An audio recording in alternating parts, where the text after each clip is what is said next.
Some people are born into families where they have to walk miles just to get water. All I have to do is turn on a faucet. That's privilege. If you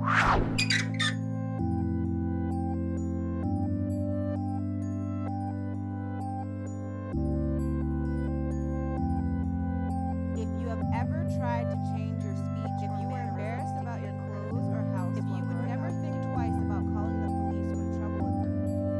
I think privilege is when some people have some things and other people don't have things. I feel privilege is something that you don't even really have control over. I think it'd be silly for me to say I don't have a fair amount of privilege, considering like the country I live in and the job I get to do and the college I was allowed to go to. I suppose being a white male will help me end up somewhere towards the front, but I'll take a few steps back from being gay. I don't think I'll make it to the front. I think I'll maybe be in the middle. That's just a gut feeling I have. If your parents work nights and weekends to support your family, take one step back. If you can show affection for your romantic partner in public without fear of ridicule or violence, take one step forward. If you were embarrassed about your clothes or house while growing up, take one step back. If you have ever been diagnosed as having a physical or mental illness or disability, take one step back. If you have ever been bullied or made fun of based on something you can't change, take one step back. If you get time off for your religious holidays, take one step forward.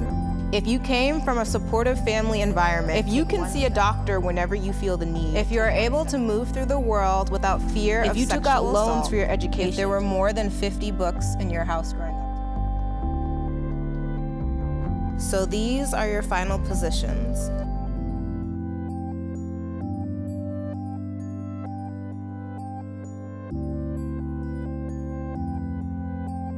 I think it felt kind of strange for everyone. It's a hard thing to discuss or even reflect on. It was very awkward. I think when you can represent it so visually like this and so immediately, it definitely takes on a new form. I think we were like all joking around in the beginning. It was pretty lighthearted, and as soon as the questions started coming in, the mood shifted immediately, and we all it was just silent. Just looking back and seeing like a bunch of people behind you is not a good feeling. It's like weird how you want to like hold on to explaining a certain privilege, like, oh, but that's not actually me because like I had to work really hard for that. So it's weird to like take a step forward when you feel like you're taking a step forward with someone else, but you wear a lot of the baggage of like how those things were hard. It was like more emotional than I thought it would be. It reminded me of when they talk about slavery in high school and you feel like angry for a few days, but then you just realize like, this is how it is.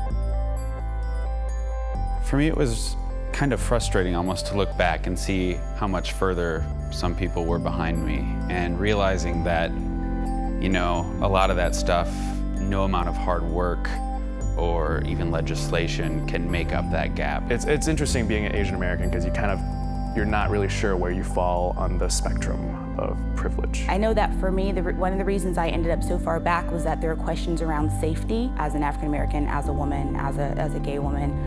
There are just so many different ways that I don't feel safe. I feel like I just learned to be grateful for what you have. You know, we're in such a huge society where it's always complaining about what you don't have. It just shows you that for some families, like each family, you're meant to do better. My grandparents did good, my parents did good, and I'll do even better. I do think if you're not like aware of privilege, you should do this exercise, but it's more complicated.